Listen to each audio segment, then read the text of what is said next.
इस कार्यक्रम के पुण्यार्चक हैं श्री वर्धमान श्वेतांबर स्थानकवासी जैन श्रावक संघ ट्रस्ट, उपाध्याय प्रवर प्रवीण ऋषि चातुर्मास समिति। मार्केट मेड खाकर के आदमी भी मार्केट मेड ही हो जाता है।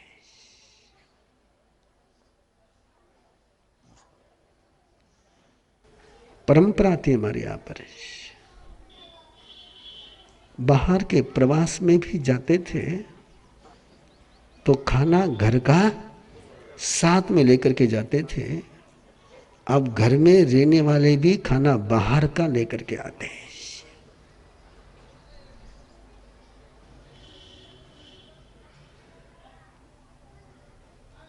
आई घराना में, इसलिए एक कार्यक्रम चलाता हूं मैं स्पेशल बहनों के लिए। आओ रसोई घर को मंदिर बनाए, भोजन नहीं प्रसाद बनाए।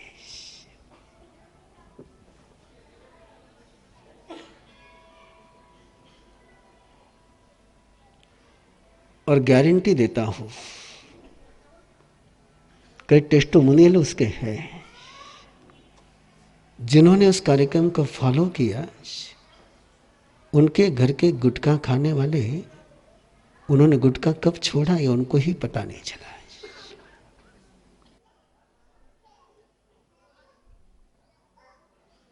घर मंदिर हो जाए, किचन मंदिर हो जाए, रसोई घर मंदिर हो जाए और वहां प्रसाद बनने लग जाए तो जीवन का सारा आधार ही चेंज हो जाता है। प्रसाद खाएंगे तो प्रसाद बनेंगे, स्पाइसी खाओगे तो स्पाइसी ही बनोगे, और स्पाइसी केवल जुबान पर ही होता है, अंदर में तो सारा पॉइजन ही होता है। इस समय में सबसे ज्यादा कुछ बिगड़ा है। पहले चौका था, पहले चौका था, फिर रसोई घर आया, अब किच किच किच किच किचन, और कुछ नहीं होता ऊपर। और मैं दावे के साथ इनसे पूछना चाहता हूं, ये जब स्टैंडिंग किचन पर रसोई करती हैं तो इनके पांवों की क्या हालत होती है, इनकी कंबर क्या कहती है, बड़े फूल खिलते होंगे पांवों में। मैंने द्रौपदी को कहा था ये तो धर्मराज निकल गए।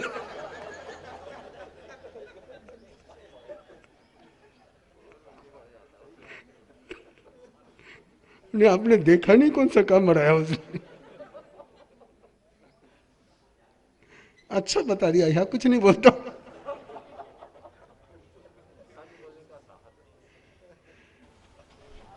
मुझे बताइए आपको स्टैंडिंग किचन की जरूरत क्या है? स्टैंडिंग किचन वहां सही है जहां केवल पांव को रोस्ट करना है, ब्रेड को रोस्ट करना है। उधर की रसोई बनती तब उतने में तो तुम्हारा आटा भी ओसना नहीं जाता है। शॉर्ट टाइम के दृष्टि से स्टैंडिंग किचन बने थे और तुम्हारी रसोई स्टैंडिंग किचन की है ही नहीं। और जिसके शरीर में रसोई करते समय दर्द रहेगा, रसोई में वाइब्रेशन कौन से जाएंगे?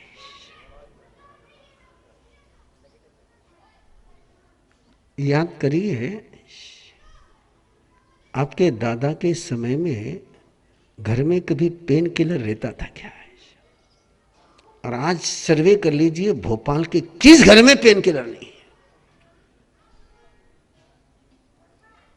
ये पेन आया कहां से?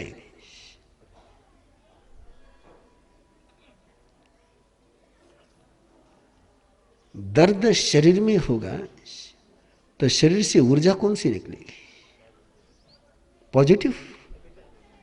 और ऊर्जा जाएगी कहां पर?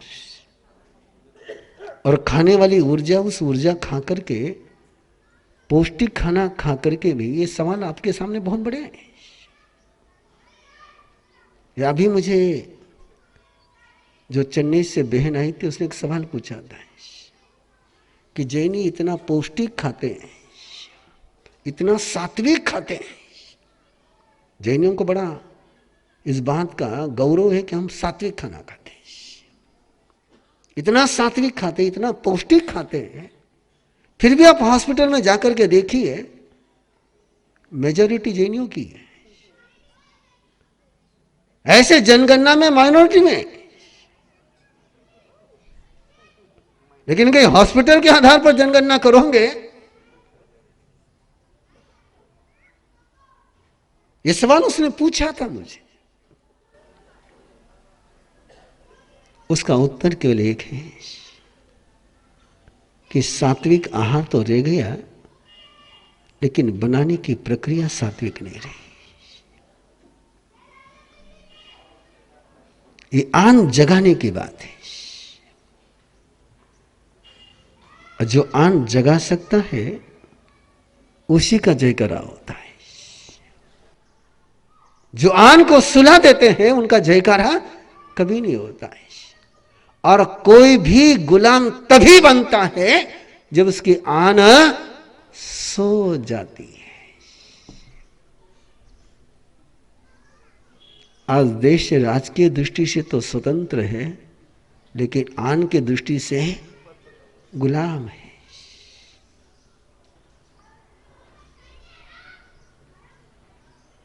बड़े कल परसों की खबर पेपर में आपने देखी होगी कि चाइना के साथ के बिजनेस में आयात बढ़ा है और निर्यात कम हुआ है। और पेपर जब भी देखते तो ऐसा लगता था कि देश में चाइना का विरोध बहुत बढ़ा हुआ है। मैंने कल रात ही बात करते हुए एक चुपती हुई बात बोली थी, लेकिन आपने बड़े मुस्कुराते हुए उसको सुना था। एक चुपती हुई बात बोली थी मैंने कि हर मुस्लिम को विश्वास है कि मेरे पर कोई संकट आएगा तो पूरा समाज मेरे साथ खड़ा रहेगा। छोटे से छोटे देहात में रहने वाले क्रिश्चियन को विश्वास है कि मेरे पर कुछ होगा तो इंटरनेशनल लेवल का मीडिया एक्टिव हो जाएगा। एक सिख को विश्वास है कि उस पर कहीं पर भी कुछ होगा तो पूरे दुनिया के सिख उसके साथ खड़े रहेंगे। काश ये विश्वास हिंदू को होता है, काश ये विश्वास जैन को होता है।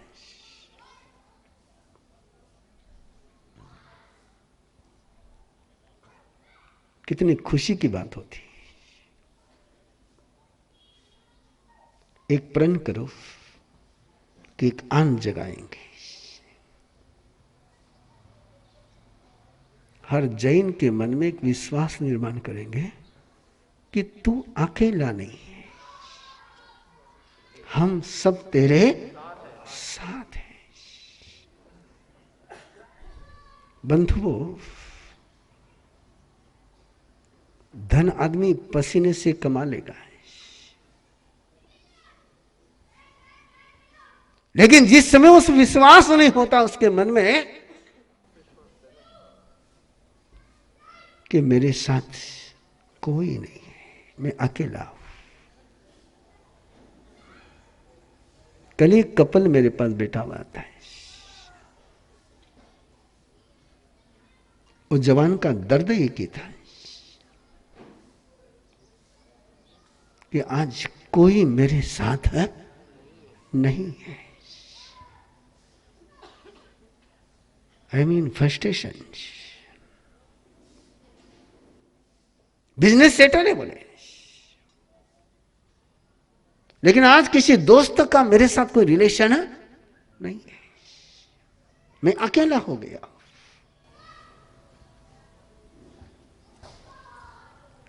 और शायद मुझे लगता है कि मुझे इस वाक्य के बोलने की जरूरत नहीं होगी। आपको भी पता होगा अकेलेपन का दर्द कैसा लाइलाज होता है।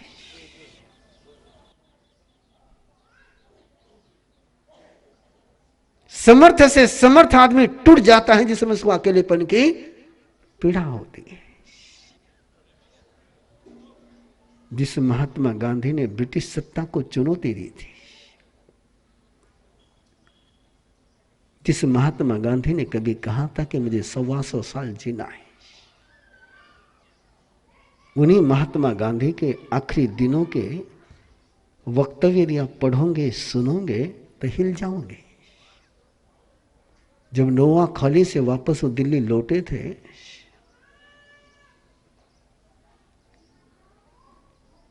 तो 4-5 दिन तक कोई नेहरू, कोई पटेल, कोई पंत, और उस समय के महात्मा गांधी के पास जिसमें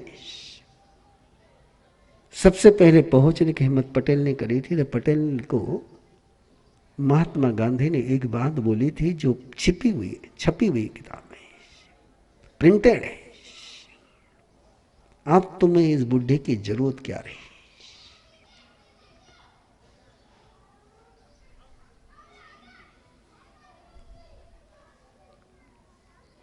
क्या दर्द होगा मन में जो ब्रिटिश सत्ता को चुनौती दे सके,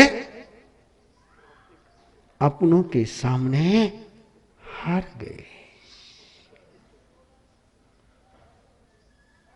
और जीवन की बहुत बड़ी शोकांतिका है। दुश्मनों के सामने लड़ने वाले हमेशा अपनों के सामने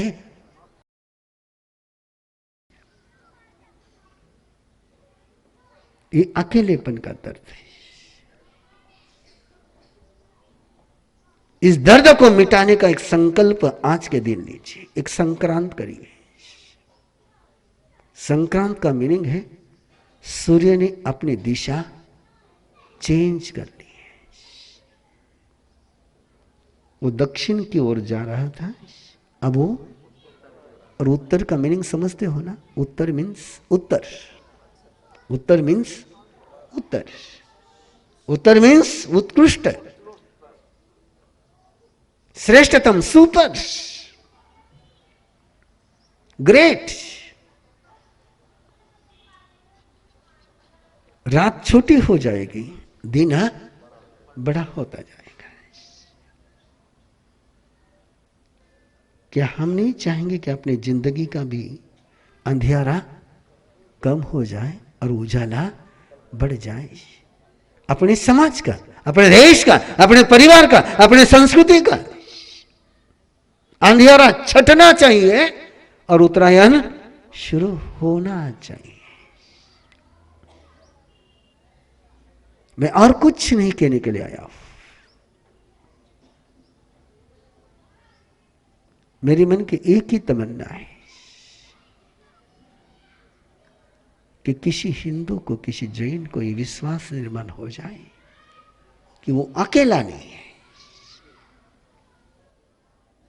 ये विश्वास यदि आप निर्माण कर सके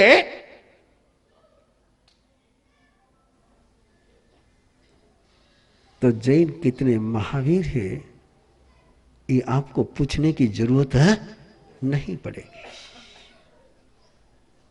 ये विश्वास निर्माण करना है, और इस विश्वास को निर्माण करने के लिए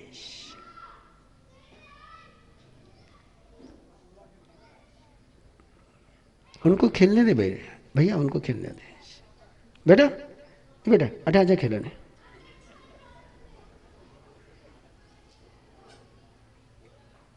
कि वो बच्चे को ऐसा कर रहे हैं, और मैं कभी बच्चों को ऐसा करना पसंद नहीं करता हूं।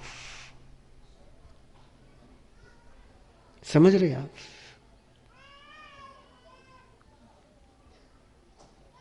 अरे दुनिया इनको चुप करती ही जाएगी, माँ बाप क्यों इनको चुप करते हैं? नहीं नहीं बोलना, 12 पर नहीं, जब मारा साहब पट्टे से उठेंगे तब। घड़ी क्यों बताते उसको?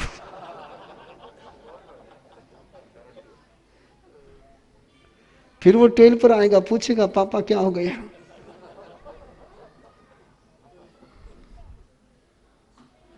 तिलगुल को काटे हैं लेकिन मुझे काटे नहीं है ना? तो एक विश्वास निर्माण करना है, एक आस्था का दौर जगाना है, एक सौहार्द भाव का सूत्र निर्माण करना है। और उसका सूत्र कल रात मीटिंग में दिया गया कि भोपाल के हर परिवार के सदस्य को दाता बनाने का अभियान शुरू करना है। याद रखिए शब्दों को। महावीर किसी को भिखारी बनने की परमिशन नहीं देते हैं।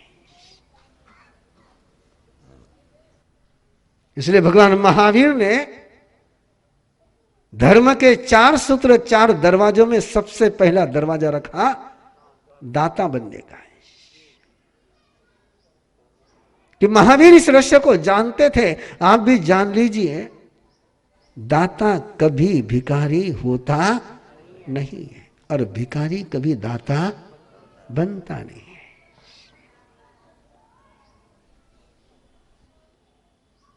एक दाता बनाने का कैरेक्टर तैयार करना है।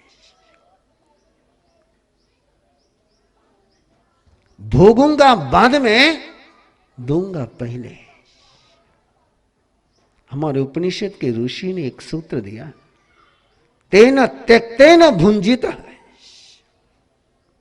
उन्होंने त्याग से भोगा है।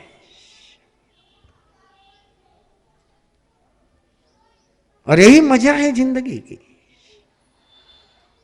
पुराण में एक बहुत सुंदर कहानी जाती है। उस कहानी को थोड़ा सा आज के परिप्रेक्ष्य में आप समझ लें कि ब्रह्मा ने एक बार अपने दोनों ही पार्टियों को, 2 पार्टियां थी, एक सुर की, एक असुर की, एक देवताओं की, एक दानवों की। दोनों ही पार्टियों को ब्रह्मा ने भोजन के लिए आमंत्रण दिया है। और उस समय का बड़ा प्यारा सा भोजन था। भारत में इस परम अन्न कहते थे खीर को। यहां बाकी कोई परम अन्न नहीं था। परम अन्न क्या था? खीर का परम अन्न था। और खीर की मेजबानी थी। इस कार्यक्रम के पुण्यार्चक हैं श्री वर्धमान श्वेतांबर स्थानकवासी जैन श्रावक संघ ट्रस्ट, उपाध्याय प्रवर प्रवीण ऋषि चातुर्मास समिति, महावीर भवन, इंदौर।